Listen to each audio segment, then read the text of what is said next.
Hello दोस्तों। तो कैसे हैं आप लोग? उम्मीद करता हूँ अच्छे होंगे। तो हम लोग कक्षा 11 का गणित पढ़ रहे हैं और उसमें हमने प्रश्नावली 1 स्टार्ट की थी। उसके मैंने आपको देखो 10 तक सवाल बता दिए हैं। मैंने 2-3 इसमें से सवाल बताए और जो सिंपल सिंपल है वो आपके लिए छोड़ दिए होमवर्क के लिए। आई होप आपने कर लिए होंगे अच्छे तरीके से। ठीक है, चलिए आज हम सवाल नंबर 11 करेंगे। और 11 सवाल नंबर क्या बोल रहा है ये मैंने आपको पिछली वीडियो में बता रखा है कैसे करके करना है। आप लोगों ने अगर नहीं किया तो यहाँ पर सॉल्यूशन देख लीजिए। देखो, पहले ट्राई किया करो कि खुद से किया करो सवाल। पहले आप क्या किया करो कि खुद से किया करो सवाल, क्योंकि आपको एग्ज़ाम में खुद ही करना है। मैं यहाँ पर बता दूंगा तो आप रटोगे तो हो नहीं, सॉल्यूशन समझ में आएगा तभी कर पाओगे। तो समझा मैं बहुत, देखिए बहुत डिटेल से रहा हूँ आपको। आप आराम से वीडियो देखिएगा। तो अगर आप आराम से एक एक वीडियो देखेंगे तो आई होप आपको सब कुछ समझ में आएगा, कोई दिक्कत नहीं होगी। क्लियर? चलिए आज हम सवाल नंबर 11 करते हैं। और 11 सवाल क्या बोलता है कि प्राकृतिक संख्याओं के समुच्चय को सार्वत्रिक समुच्चय मानते हुए निम्नलिखित समुच्चयों के पूरक लिखिए। पूरक समुच्चय यानी कॉम्प्लीमेंट हमको लिखना है। और सार्वत्रिक समुच्चय का मतलब है यूनिवर्सल सेट। तो यूनिवर्सल सेट हमको किसको लेना है वो हमने इसमें बोल दिया कि प्राकृतिक संख्याओं को लेना है। तो प्राकृतिक संख्याएं क्या होती हैं ये आप अच्छी तरीके से जानते होंगे, आई होप। नहीं जानते तो बहुत बहुत दिक्कत वाली बात है। ठीक है, आप उसको पहले जानिएगा। चलिए देखिए, प्राकृतिक संख्याओं के समुच्चय को हमको सार्वत्रिक समुच्चय लेना है यानी यूनिवर्सल सेट लेना है। और ये किस प्रकार से बनेंगे, देखो इसमें से मैं आपको 2-3 पार्ट बता दूंगा और बाकी पार्ट मैं उम्मीद करूंगा आप खुद करेंगे। ठीक है, नहीं बनेंगे तो आप हमको बता दीजिएगा, तो हम आपको उसका सॉल्यूशन दे देंगे अगली वीडियो में। आप कमेंट सेक्शन में बता दीजिएगा। ठीक है, चलिए हम सवाल शुरू करते हैं। तो देखो सवाल कुछ इस प्रकार से है, ये है सवाल। मैंने देखो जैसा कि सवाल में बोला है कि यूनिवर्सल सेट हमको किसको लेना है, प्राकृतिक संख्याओं के समुच्चय को। तो प्राकृतिक संख्याएं ये होती हैं 1 2 3 4 5 6 7 8 9 10, ऐसे लाखों करोड़ों, कोई गिनती नहीं है उनकी। ठीक है, अनंत तक चली जाती हैं। तो पहला ये है कि इसको मैंने सार्वत्रिक समुच्चय मान लिया, यूनिवर्सल सेट मान लिया।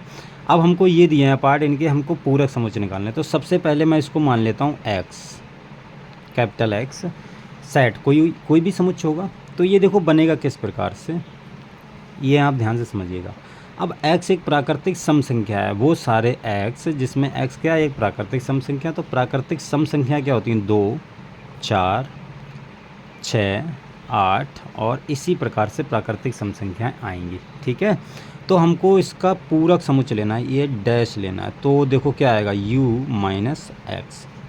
तो अब u में और x में जो कॉमन होंगे अवयव वो हटा देंगे और बचे हुए u के अवयव सारे के सारे हम लिख देंगे। ठीक है जी, u में और x में जो अवयव कॉमन होंगे, एक जैसे होंगे, उनको सारे को मतलब सभी को हटा दीजिएगा। और जितने भी बचे हैं u में वो सारे लिख दीजिएगा।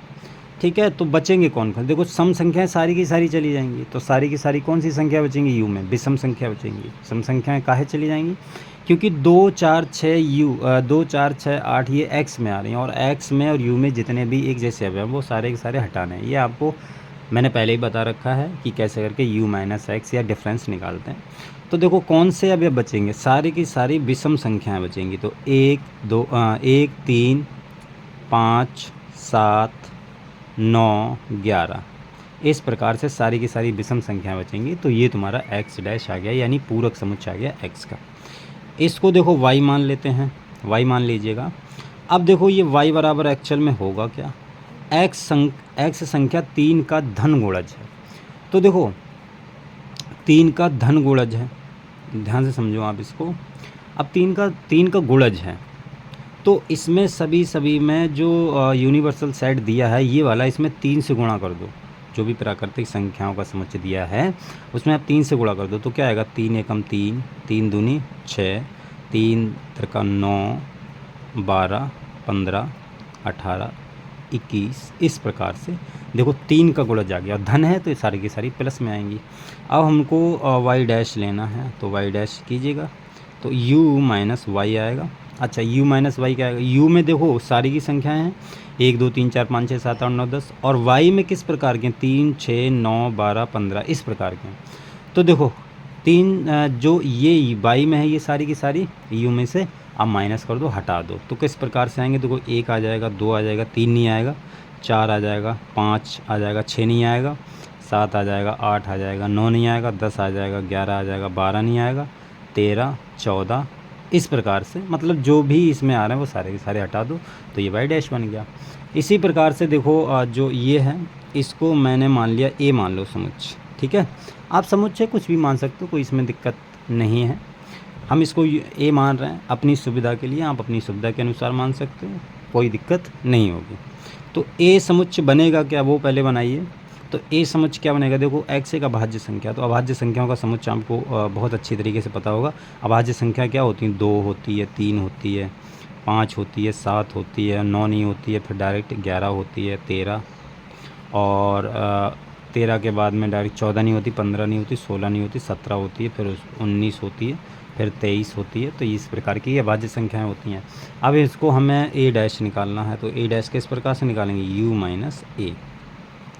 अब यू में देखो क्या है, यू में तो तुम्हारी सभी संख्याएं हैं, 1 2 3 4 5 6 7 8 9 10, तो उसमें से ये सारी संख्या क्या करनी, माइनस करनी। तो क्या बनेगा, देखो 1 आ जाएगा, 2 नहीं आएगा, 3 भी नहीं आएगा, 4 आएगा, 5 भी नहीं आएगा, 6 आ जाएगा, 7 नहीं आएगा, 8 आ जाएगा, 9 आ जाएगा और 10 भी आ जाएगा, 11 नहीं आएगा, 12 आ जाएगा। मतलब जो इसमें ये वाली संख्या माइनस करके लिख देना है आपको यू में से। तो ये तुम्हारे पास में यू समझ आ गया, ठीक है। अगला देखो पार्ट ये है, वो मैं आपको बताऊंगा नहीं, आप उसको आराम से वैसे कर लेना, मैं उसका सिर्फ हिंट दे रहा हूँ। हिंट किस प्रकार से, देखो कि x जो है x क्या दिया, एक पूर्ण वर्ग संख्या है, x एक पूर्ण वर्ग संख्या है। पूर्ण वर्ग संख्या क्या होती है, पूर्ण वर्ग देखो संख्याएं ये होती हैं पूर्ण वर्ग, ठीक है, जिनका पूर्ण वर्ग हो। तो क्या होती है, 1 होती है, फिर 4 होगी, फिर 9 होगी, और क्या कहते हैं 9 के बाद में 16 होगी, 1 स्क्वायर इस प्रकार से होंगी, 1 का स्क्वायर, 2 का स्क्वायर, 3 का स्क्वायर, 4 का स्क्वायर, 5 का स्क्वायर, 6 का स्क्वायर, इसी प्रकार से। तो 25 हो जाएगी, 36 हो जाएगी, और 7 का स्क्वायर तो 49 हो जाएगी। इस प्रकार से ये पूर्ण वर्ग संख्याएं होती हैं, ठीक है, आपको पता भी होगा। तो ये तुम्हारा कोई सा भी बी सेट मान लो। अब इसका बी कॉम्प्लीमेंट निकालना है, तो आप आराम से निकाल लोगे। कैसे निकालोगे, यू माइनस ए। तो ये आप कर लेना आराम से, इसका मैंने हिंट आपको बता दिया। इसी प्रकार देखो लास्ट सवाल है, लास्ट ये है कि एक्स तुम्हारा क्या है, एक्स एक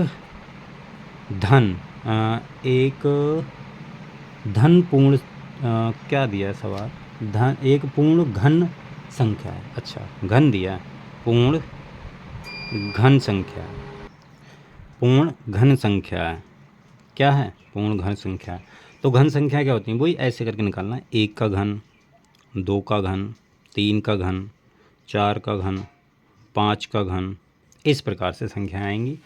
तो देखो ये क्या बनेगी, 1 बनेगी, 8 बनेगी, और 27 बनेगी, 3 3 9 9 3 27, और ये 64 बनेगी, ये 125 बनेगी, इस प्रकार की संख्या आएंगी।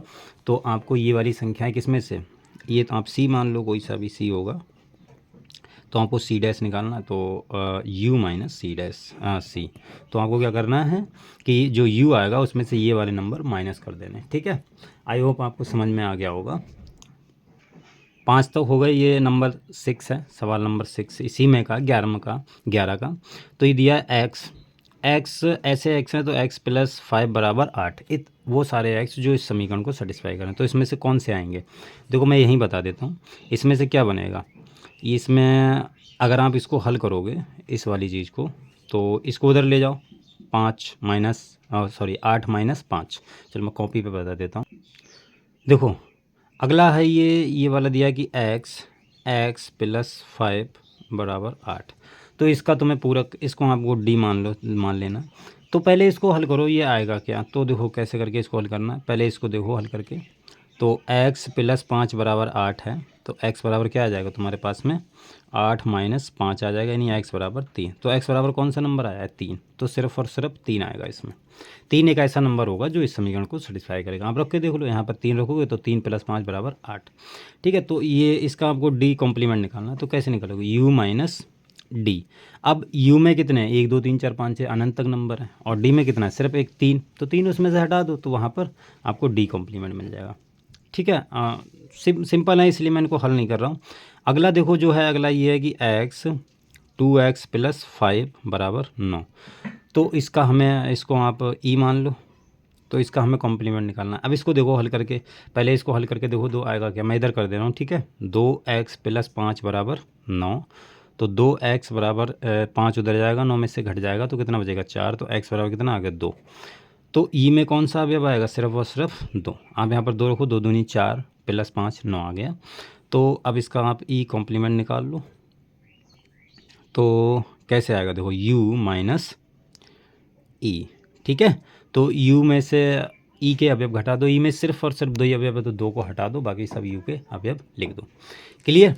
देखो ये देखो, मैं सवाल जो है आपके पास में ये सवाल है, तो ये है, ये सिंपल है, ये भी सिंपल। एक्स से एक्स, ये वाला, इसमें ऐसे एक्स आएंगे जो 7 से बड़े हैं, तो 7 है, और देखो यहाँ पर बराबर भी है, तो आपको बराबर वाला भी एलिमेंट लेना। तो इसमें मैं यहाँ पे बता देता हूँ आपको क्या आएंगे, 7 आएगा, 8 आएगा, 9 आएगा, 10 आएगा, 11 12 13 ऐसे करके अनंत तक चले जाएंगे।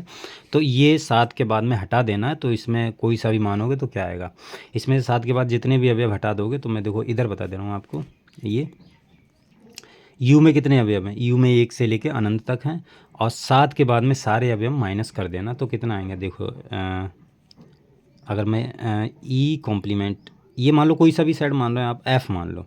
ठीक है, एफ़ कॉम्प्लीमेंट की बात करूँ तो यू माइनस एफ़ करोगे, और एफ़ में 7 से बड़े जितने भी अवयव हैं वो सारे हैं, और यू में 1 से लेके अनंत तक नंबर है, तो इसमें कॉमन अवयव कौन से आएंगे, जो यहाँ से स्टार्ट होंगे, तो ये सारे के सारे हटा देना है। तो क्या आ जाएगा एफ़ में, 1 2 3 4 5 6। समझ में आया, ये 6 तक अवयव इसमें बचेंगे, तो वो सारे हमको लिख देना है। इसी प्रकार से ये दोनों पार्ट हैं, ये आप आराम से कर लेना, कोई दिक्कत नहीं होगी। क्लियर। अच्छा देखो, ये वाला जो है ये मैं बता दे रहा हूँ, अगर इसमें कोई दिक्कत हो, चलिए मैं इसको बता देता हूँ। देखो इसमें, इस वाले सवाल में ये थोड़ा अच्छा मुझे लगा, इसलिए मैं आपको इसको बता दे रहा हूँ। इसमें क्या करना है, इसका मान लो कोई सा भी एफ़ तक मान लिया था हमने, एफ़ के कुछ भी मान सकते हो आप, जी मान लो, चलो आप जो मर्जी हो वो सेट मान लो। तो हमें जी का कॉम्प्लीमेंट निकालना है, तो पहले जी में देखो अवयव किस प्रकार से आएंगे, इसको पहले उठाओ। एक्स कहाँ से आ रहा है तुम्हारा, नेचुरल नंबर से आ रहा है, यानी प्राकृतिक संख्याओं से आ रहा है, तो इसको उठाओगे, देखो क्या बनेगा, ये तुम्हारा बनेगा 2x + 1 इज़ ग्रेटर देन 10, मतलब 2x + 1 इज़ ग्रेटर देन 10। तो यहाँ से देखो इस प्रकार के जब सवाल है, मैंने आपको हल करना बताया है, आप क्या करो, दोनों तरफ -1 कर दो, इधर से मुझे सिर्फ और सिर्फ इस साइड में x रखना है, तो -1 दोनों तरफ कर दो, तो +1 -1 इज़ ग्रेटर देन 10 - 1, तो ये देखो 1 से 1 कैंसिल आउट हो जाएगा, तो 2x इज़ ग्रेटर देन 9, ये 9 बचेगा, 10 में से 1 गया 9। अब ये दोनों तरफ 2 से भाग दे दो, 2 से भाग दोगे तो क्या बनेगा, ये x बचेगा, x इज़ ग्रेटर देन 9/2, यानी 4.5। ठीक है, अब देखो x तुम्हारा 4.5 से बड़ा है, यहाँ पर ध्यान से समझना। अब x तुम्हारा 4.5 से बड़ा है, लेकिन x आ कहाँ से रहा है, x प्राकृतिक संख्याओं से आ रहा है, प्राकृतिक संख्याओं से। प्राकृतिक संख्या क्या होती हैं, 1 2 3 4 5 6 7 8 9, इसी प्रकार से आ रहा है ये x इसमें से। अब कह रहे हैं कि जो x है तुम्हारा वो 4.5 से बड़ा, तो 4.5 के बाद जो प्राकृतिक संख्या क्या होगी, वो क्या होगी, 5 होगी भाई। 4.5 के बाद प्राकृतिक संख्या 5 ही होगी, प्राकृतिक संख्या 4.5 तो होती नहीं है, और ना 4.5 और 5 के बीच में कोई प्राकृतिक संख्या एग्जिस्ट भी करती है, नहीं करती कोई सी भी। 4 होती है, 4 के बाद डायरेक्ट 5 होती है, और 4 से पहले डायरेक्ट 3 होती है, तो ये प्राकृतिक संख्याओं की कंडीशन होती है। तो यहाँ पर जो जी बनेगा एक्चुअल में वो क्या बनेगा, देखो जी जो बनने वाला है वो ये बनेगा, 5 6 7 8 9 10, इस प्रकार से बनेगा। ठीक है, तो ये तुम्हारे पास में जी समझ बन गया। अब आराम से तुम जी डैश निकाल सकते हो, कोई दिक्कत नहीं होगी। तो u माइनस जी, और u में देखो क्या है, 1 2 3 4 5 6 7 8, इस प्रकार से हैं, और माइनस आपको करना है किससे, जी से। जी में क्या है, 5 6 7 8 9, इस प्रकार से। तो जो दोनों में अवयव कॉमन है वो लिख दो। देखो 5 के बाद ये सारे के सारे अवयव इसमें होंगे भाई, 5 से बड़ी सब संख्याएं इसमें हैं, तो ये सारे हट जाएंगे, सारे के सारे अवयव हट जाएंगे। तो बचेंगे कौन से? देखो बचेंगे तुम्हारे पास में यू के जो अवयव बचेंगे वो 1 2 3 4।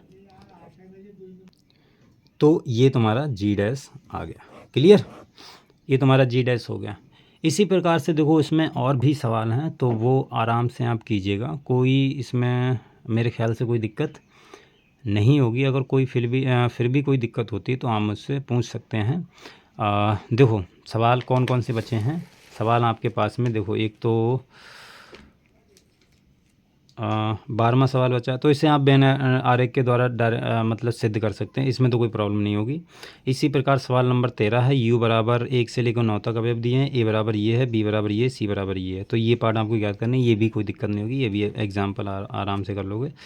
सेम टू सेम सवाल नंबर 14 है और सवाल नंबर 15 है। 15 भी कोई दिक्कत इसमें नहीं होगी।